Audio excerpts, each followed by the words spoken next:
참 간사하잖아요. 예전에 분반할 때. 그 일주일에 불과 한두 시간 만나는 건데 한 3주 동안 많이 만나봐야 한 대여섯 시간 만난 건데요. 벌써부터 머릿속으로 핑계거리를 생각하고 있는 거죠. 그리고 이 아이를 내가 맡을 수 없는 이유 3가지 이상을 찾아내게 되더라고요. 근데 만일 예수님이 우리를 그렇게 대했으면 갈 때는 다 꺾어졌고 등불은 다 꺼졌겠죠. 어느 누구도 구원받지 못했을 거예요. 사실 저도 참빗을 만들면서 가끔 예화를 찾습니다. 그러다가 이러한 예화를 찾아요. 정말 불량한 아이를 한 선생님이 끝까지 사랑과 희생으로 대해서 바꿔준 이야기 있잖아요. 그걸 찾았다가 제가 싫지를 않습니다. 이제 올리질 않아요. 왜요? 제가 그것을 실을 마음이나 자격이 안 돼요. 제가 그렇게 못하고 있기 때문에 그 예화를 실을 수 있는 마음이 안 되더라고요. 그래서 다른 걸로 바꿔버리고 그럽니다. 언젠가는 그럴 수 있는 일이 있으면 좋겠어요. 기회가 있다라면. 정말 남들이 대하기 어려운 아이를 끝까지 사랑으로 대해서 교제 안에 정착해서 어엿하게 청년으로 혹은 성인으로 자라는 그런 일이 있으면 좋겠어요. 지금은 그런 마음은 있지만 정말 이런 학생들이 나를 통해서 그렇게 됐다라는 확신이 없기 때문에 그런 것을 실기가 참 어렵습니다. 그러면서 부족함을 느끼게 되더라고요. 예수님의 마음을 가져야겠다는 생각은 하지만 정말 잘해주는 사람에게는 좀 더 가까이 가게 되고 못해주는 학생에는 멀어지게 되고 그래서 상당히 이제 개인적으로 고민을 합니다. 모든 사람에게 동일하게 가까이 가거나 멀어지거나 어떤 거리를 유지하겠다는 그런 생각을 하게 돼요. 하지만 이 말씀을 보면 오히려 우리의 사랑이 필요한 사람들은 잘해주는 사람보다는 어쩌면 그들은 우리가 아니어도 잘할 수 있으니까 내가 돌아보지 않아도 이미 교제 안에 정착이 있으니까 정말 더 어려운 사람들이 아닐까. 우리가 신방을 가더라도 마찬가지죠. 구역장님, 교구장님, 조장총무님은 우리가 신방 가지 않아도 교제 잘 나오거든요. 굳이 거기 신방 가지 않아도 되지 않습니까? 교제 잘 안 나오는 분, 교제에 떨어진 분, 어려움과 침륜 가운데 있는 분, 그런 분들을 더 많이 돌아보는 게 결국은 그 전도인의 일이고 또 교사 일이다라는 생각을 해봅니다. 우리 분반에 제일 미운 아이 떠올려 보세요. 그리고 잘해줘야겠다는 결심을 해보는 그런 기회가 됐으면 참 좋겠다는 생각을 해봅니다. 그 뒤에 보겠습니다. 진리로 공의를 베풀 것이며 그랬어요. 거기 같이 다시 한번 읽겠습니다. 진리로 공의를 베풀 것이며. 예수님 당시에 그 탈무드가 있었습니다. 탈무드는 바벨론 포로 귀환 이후에 조금씩 구전돼서 내려오던 그것들을 집대성한 그 책이거든요. 그 기원은 모세의 시내산부터 시작이 됩니다. 이스라엘 백성들은 그런 생각을 했어요. 하나님께서 모세에게 10계명을 주셨잖아요. 그리고 성문화된 모세오경을 주셨잖아요. 하지만 그 외에도 구두상으로 전승한 율례들이 있다고 생각을 했습니다. 그러한 것들은 입에서 입으로 전해져 왔고 성문화되진 않았다고 생각한 거죠. 근데 그것들도 하나님께서 모세에게 구두로 전해줬으니까 하나님의 말씀이고 똑같이 중요하다고 생각을 했습니다. 그리고 나중에 바벨론 포로 귀환 이후에 그것을 집대성을 했어요. 그래서 미시나가 되고 게마라가 됩니다. 그것을 합친 게 탈무드죠. 근데 미시나나 게마라는 주석이고 강해예요. 성경에 대한 주석이고 강해입니다. 그 주석과 강해를 합쳐놓은 탈무드가 사실은 성경보다 예수님 당시에는 더 많이 전해지게 된 거죠. 그래서 종교인들이 그때 당시 그 사람들을 가르칠 때 자기들의 서기관이나 혹은 선생들이 가르칠 때 성경 말씀을 그대로 가르친 게 아니라 자기 장로들이 주석을 단 미시나나 게마라를 가르친 겁니다. 그 중에 어떤 것은 성경과 내용이 정확히 일치하는 것도 있습니다. 그런데 어떤 것은 일치하지 않는 게 있거든요. 자, 그럴 때 그들이 선택한 것은 미시나나 게마라가 오히려 더 나은 내용이다 라고 생각을 해서 성경을 버리고 장로들이 주석 달아놓은 그것을 더 붙잡은 겁니다. 그래서 성경의 권위가 사실은 미시나나 게마라 이하로 내려가 버린 거예요. 그래서 성경은 물이고 미시나는 포도주고 게마라는 극상품 포도주다라는 말이 이제 탈굼에 나옵니다. 하나님은 낮에는 미시나 연구하시고 밤에는 게마라 연구하신다. 성경은 없는 거예요. 자, 그것이 성경적인 거죠. 기원이 성경이니까. 그리고 성경에다가 덧붙인 겁니다. 자, 그런데 예수님은 그것을 한마디로 이렇게 말씀하셨어요. 사람의 계명이고 장로들의 유전이라고 했습니다. 일부분 혹은 다수가 하나님의 말씀이지만 일부가 하나님 말씀에 벗어난 내용이 들어가 있잖아요. 그때 주님은 전체를 다 장로의 유전이라고 했어요. 유명한 선전부장 괴벨이 그런 말을 했는데요. 거짓말을 할 때 100% 거짓말하는 것보다 99% 참말에다가 1% 거짓말 섞는 게 훨씬 효과적이다라는 말을 합니다. 근데 그건 우리가 경험적으로 사실인 걸 알고 있거든요. 100% 거짓말이면 아무도 안 믿어요. 그래 알았어. 그래. 그리고 이제 딱 넘어가는데 정말 그럴듯하게 99% 참말하고 1% 거짓말 섞어버리면 다 믿어버리거든요. 참말 같으니까. 자, 그런데 말씀도 그럴 수 있는 소지가 있습니다. 말씀도 하나님의 말씀이라는 형식, 포맷을 가지고 혹은 그것을 재료로 이용하고 내 생각을 전할 수가 있거든요. 예를 들어서 내가 하고 싶은 말이 있어요. 이 말을 어떻게 전할까 고민을 합니다. 그러다가 이 말씀을 뒷받침해 줄 수 있는 성경 구절들 몇 구절들을 찾아요. 그래서 그 구절들을 인용해서 말씀을 전합니다. 그럼 성경 구절들이 인용이 됐지만 사실은 제가 하고 싶은 말씀을 전한 거거든요. 그렇게 될 때 그것은 더 위험한 게 되는 거죠. 하나님의 말씀이 사람의 생각을 전달하는 수단 도구가 되어버렸으니까요. 사실은 북한의 그 주체사상도 기독교적인 그 성경 내용을 바탕으로 해서 바꿔놓은 거라고 이야기하지 않습니까? 오늘날 이단들도 성경을 가지고 이야기를 하잖아요. 그런데 거기에 조금 보탠 거거든요.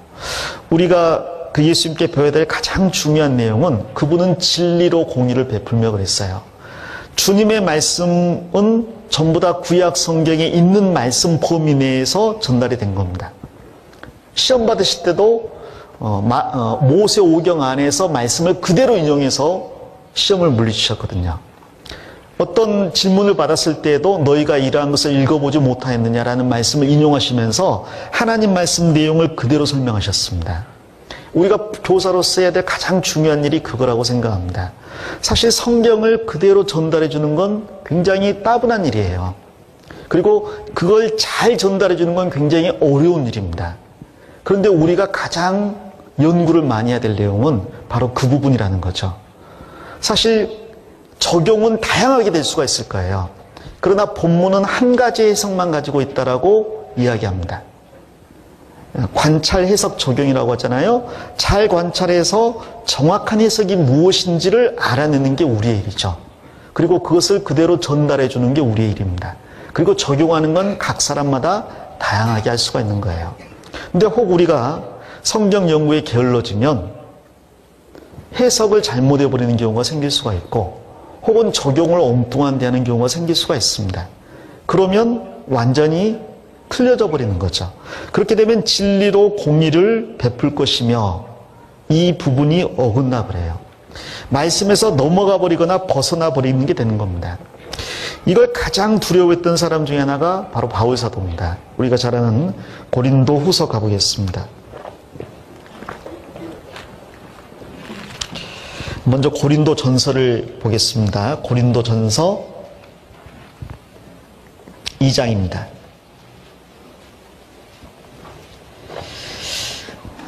1절부터 5절입니다. 형제들아 내가 너희에게 나아가 하나님의 증거를 전할 때 말과 지혜의 아름다운 것으로 아니하였나니 내가 너희 중에서 예수 그리스도와 그의 십자가에 못 박힌 것 외에는 아무것도 알지 아니하기로 작정하였습니다. 내가 너희 가운데 거할 때에 약하며 두려워하며 심히 떨었노라. 내 말과 내 전도함이 지혜의 권하는 말로 하지 아니하고 같이 읽겠습니다. 다만 성령의 나타남과 능력으로 하여 너희 믿음이 사람의 지혜에 있지 아니하고 다만 하나님의 능력에 있게 하려 하였노라. 이 바울 사도는 말과 지혜의 아름다운 것으로 하나님을 증거하지 않았다고 1절에 고백하고 있습니다. 그런데요, 말과 지혜의 아름다운 것을 가장 잘 구사할 수 있는 사람이 사도 바울이거든요. 그는 최고의 훈련을 받은 학술가잖아요. 학문도 능하고 저술도 능한 사람이고 신약 성경을 14권이나 기록했지 않습니까? 말로 하면 바울 사도를 따라올 사람이 없습니다. 학문으로 해도 따라올 사람이 없어요. 이 지혜의 아름다운 것으로 해도 바울사도를 따라올 사람이 없습니다. 근데 그러니까 바울사도가 더 조심했어요. 그리고 굉장히 두려움에 떨었습니다. 혹시 말하다가 내 말의 아름다운 거나 지혜의 아름다운 것이 섞여 들어갈까 봐. 그래서 조심하다 못해 결심하고 작정을 했습니다. 나는 말할 때 예수 그리스도와 그의 십자가에 못 박히신 것 외에는 말을 하지 않겠다고 작정을 했어요. 근데 그 작정이 얼마나 강렬했는지 나중에 고린도 성도들이 바울사도 판단할 때 말이 어눌하고 둔하다 그랬습니다. 편지는 중하고 힘이 있는데 말은 어눌하다 그랬잖아요. 근데 말이 가장 청산유수일 수 있는 사람이 말이 어눌하다는 평가를 받았다면 어떻게 말씀을 전했을까 하는 생각이 들어요. 그러면서 저도 이 말씀을 곰곰이 생각하고 그리고 적용하려고 애를 씁니다. 사실 제가 처음 전도인 됐을 때 그때 테이프 들어보면요, 지금보다 말을 훨씬 잘해요. 말만. 근데 거기에 들어가 있는 내용은 제 생각도 많고 세상 명언도 많고 세상 예화도 많습니다. 성경에서 분명한 것을 찾아내지 못한 상태에서 일부 깨달은 걸 가지고 1시간 반, 2시간 설교를 하려다 보니까 내 이야기가 많이 들어가게 되고 세상 이야기가 많이 들어가더라고요. 근데 만일 이것을 안 하기로 결심해버리면 어떻게 될까? 그러면 내가 할 수 있는 지혜의 아름다운 말들 빼버리고 오직 하나님 말씀만 전한다 그러면 1시간 반을 못 채웁니다. 그리고 어떤 말을 할 때에도 머릿속에서 한번 걸러지게 돼요. 이거 혹시 세상 지혜나 아름다운 말, 혹시 하나님 말씀을 가릴 수 있는 말이 아닐까? 그러면 자연스럽게 두려워지고 떨게 됩니다. 말 한마디가 무서워지게 되는 거예요. 바울 사도가 어눌했다라는 말씀이 비로소 조금 이해가 됩니다. 하나님 말씀만을 있는 그대로 전하려고 하다 보니까 단어 선택도, 주제 전개, 내용 분류도 정말 어눌해지는 거예요. 그런데 놀랍게도 가장 지혜를 자랑했던 사람들이 또 고린도 성도들이거든요. 가장 많이 배웠다고 생각하고 남을 판단하고 업신여기고 또 돈도 있고 실제로 어느 정도 사회적인 위치도 누렸던 사람들이 이 고린도 성도들이에요. 우리는 가끔 그런 착각을 합니다. 만일 이 사람이 지식이 많은 사람이라면 나는 어떻게 말씀을 전해야 될까? 지식을 담은 말을 전해야 되겠다. 근데 오히려 가장 많은 지식을 자랑한 고린도 성도를 변화시킨 것은 바울사도의 어눌한 말이었습니다.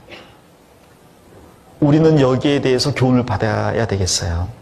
가끔 저도 그런 생각하거든요. 많은 그 학문을 가진 사람들하고 상담을 하다 보면 저도 모르게 어려운 말 섞어가요. 제가 그 말이 무슨 말인지는 모르는데 무식해 보이기 싫어서. 나중에 보면 제 지혜로 전도하려고 하는 거죠. 사실은 가장 많은 지혜를 가졌던 사람이라 할지라도 하나님의 미련한 것이 사람의 지혜보다 낫다 그랬잖아요. 하나님의 미련한 것으로 전하는 게 가장 안전한 건데, 그런데 그 하나님의 미련한 것을 내가 그 말씀을 풍성히 갖고 있지 못하다 보니까 사람의 지혜를 섞어버리게 되고 결국은 말씀의 권위가 떨어져 버리는 그런 결과들을 보게 됐습니다. 그런 것들을 염두에 두다 보니까 점점점 설교가 두렵고 어려워요. 남 앞에 서서 말한다는 게 얼마나 무서운 일인지를 알게 됩니다. 저는 중고등부 교사들에게 이전부터 강조하던 게 있습니다. 우리가 학생들에게 말씀을 전하면서 물론 도입이라든지 혹은 활동이라든지 이런 것까지 다 말하는 건 아니에요. 그런 걸 다 말하는 건 아니고, 그러나 말씀을 전할 때는 2번, 3번 생각을 해서 이게 성경에 있는 하나님의 뜻에 정확히 부합하는 것만 조심스럽게 전해야 된다는 이야기죠. 그것도 하나님의 뜻에 맞는 포맷, 형식으로.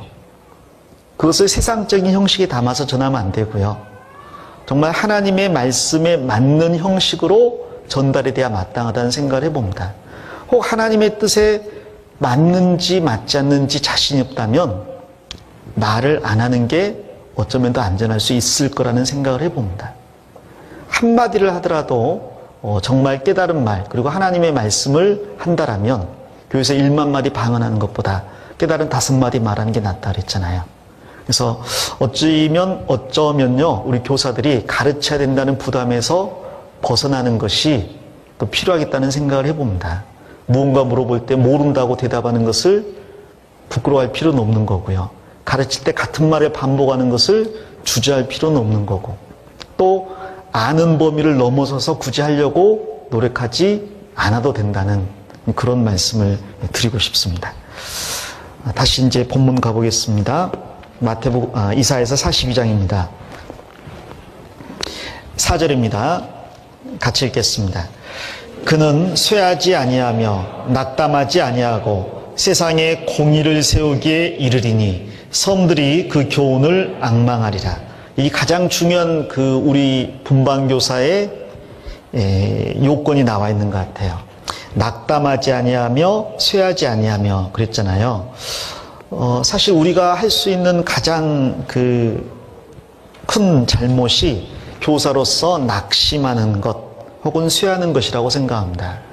예수님은 이 세상 계실 때 사역이 거의 실패였죠.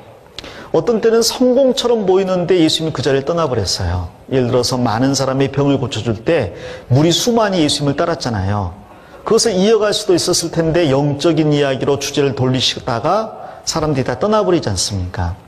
요한복음 6장에는 보리떡 5개로 5,000명을 먹인 내용이 나오고 그 떡을 먹고 배부른 사람들이 예수님께 수만 명이 몰려왔다고 되어 있잖아요. 근데 예수님이 자신이 생명의 떡이라는 이야기를 하시면서 믿음으로 영생을 얻어야 될 걸 이야기하니까 모든 사람이 떠나버렸습니다. 그때 예수님께서 너희도 가렸느냐라고 제자에게 침통한 말씀하셨잖아요. 예수님의 사역은 정말 실패처럼 보이는 게 많습니다. 자, 그런데 예수님은 쇠하지 아니하셨고 낙담하지 아니하셨어요. 자신이 한 수고가 자신이 살아있을 때 열매로 나오지 않을 것을 아셨고 받아들이셨습니다. 우리가 평생 동안 수고해도 그 사역의 열매를 우리 때에 보지 못할 수도 있다라는 거예요.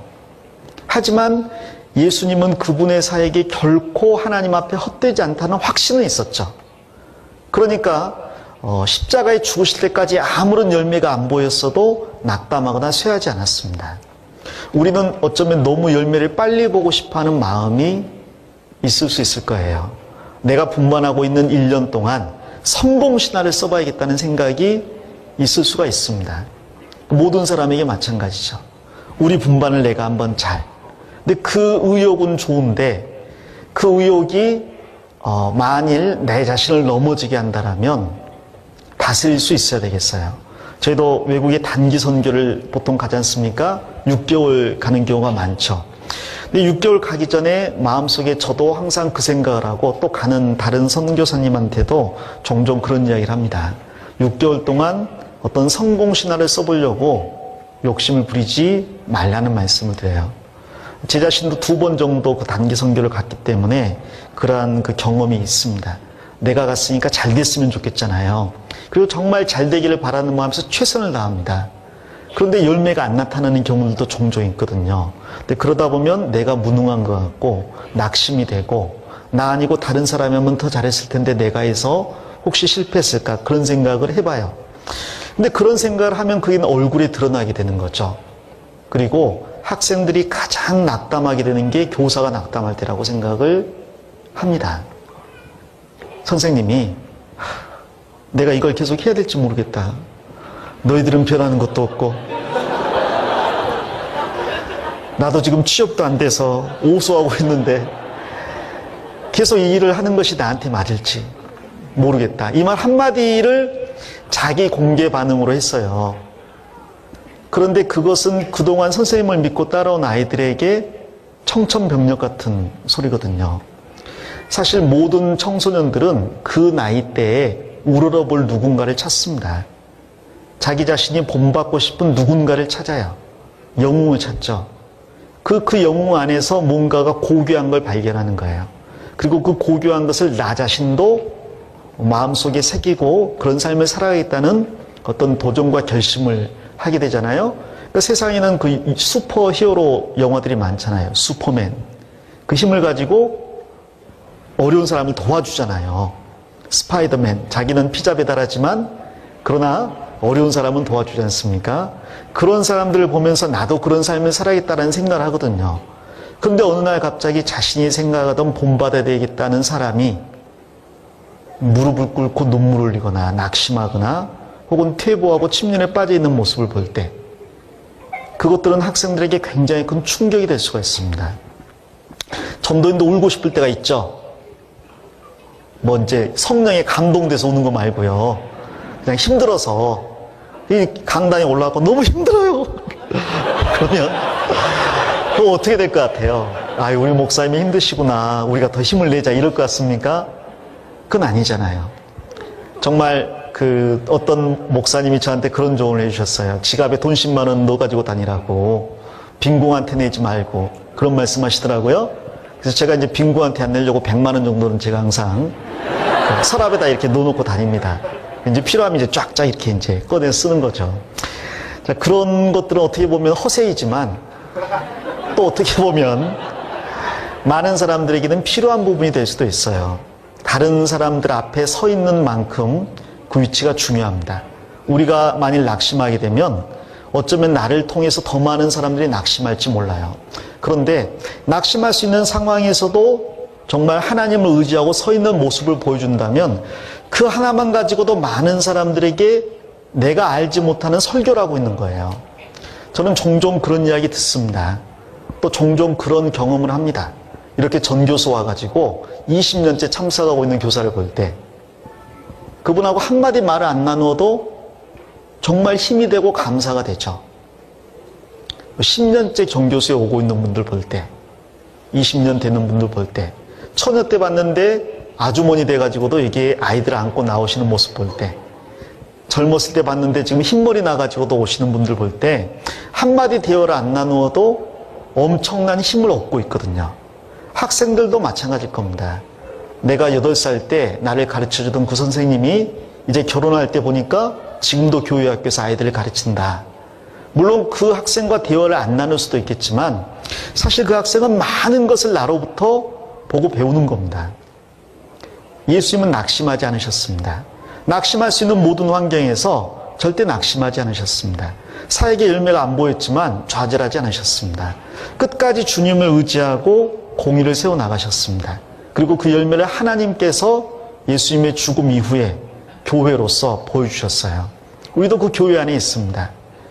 정말 밝은 얼굴로 다른 사람 앞에 다가갈 때 다른 사람한테 무언의 감동과 설교를 주고 있는 거예요. 꿋꿋이 자기 자리를 지키고 있을 때 그분들에게 정말 큰 힘을 주고 있는 겁니다. 반대로 내가 불평의 말, 좌절의 말, 낙심의 말을 할 때 듣는 사람한테 굉장히 알게 모르게 상처를 주고 있는 거죠. 성경 읽다 보면 이런 내용이 나와요. 베드로가 예수님을 꾸짖은 일들이 종종 나옵니다. 베드로 대단한 사람이죠. 영어 성경 보면 베드로가 리뷰크 이렇게 나오거든요. 꾸짖었어요, 예수님을. 주로 어떨 때 꾸짖는지 아세요?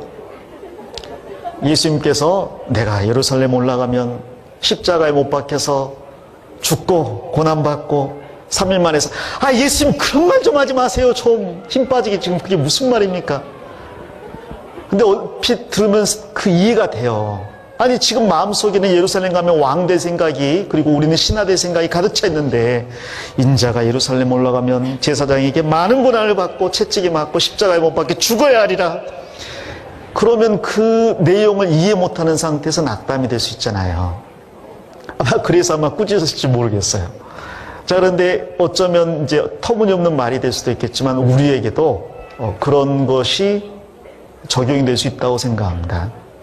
정말 교사가 울어야 된다 그러면 주님 앞에 우는 게 맞겠죠. 그리고 내 울음을 받아줄 수 있는 형제자매 앞에서 울어주는 게 맞을 겁니다. 학생들 앞에서는요. 항상 주님을 의지하는 모습 그리고 그 앞에서 새로운 희망을 새로운 소망을 붙잡는 모습 어쩌면 또 그것을 극복해 나가는 모습 그리고 난 다음에 그 극복한 이후의 어려움을 극복한 내용을 간증하는 것은 더 큰 자극과 도전이 될 수 있겠죠. 그렇게 우리의 모습들을 바라보고 있는 학생들이 있다는 걸 생각하고 끝까지 낙심하지 않기를 바라요. 시간이 많이 지나서 제가 찾지는 않겠습니다. 그런데 고린도서 4장에 보면 4장 전체 내용이 사역자가 낙심하지 말아야 될 이유가 나오는 거예요. 거기에 5가지 이유가 나옵니다.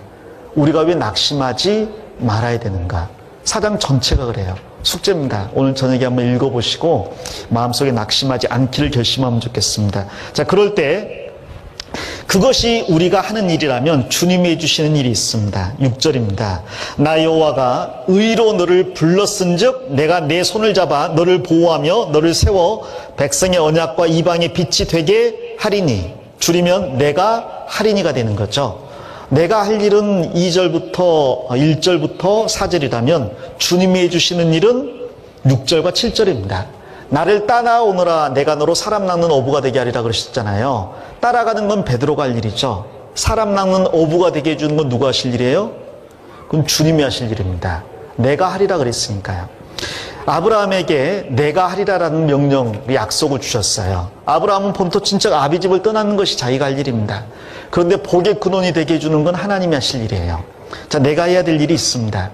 그 일을 묵묵히 하고 결과는 주님께 맡기는 거죠. 주님은 거짓말 못하시는 분이기 때문에 반드시 우리를 부르신 그분은 잡아주시고 보호해주시고 세워주시고 그리고 빛이 되게 해주실 겁니다. 그래서 주님의 뒤를 따라간 우리의 삶이 정말 가치 있고 의미 있는 삶이었다는 것을 주님 앞에서 입증해 주실 거예요. 그 모습들을 우리가 마음속에 그려보면 좋겠습니다.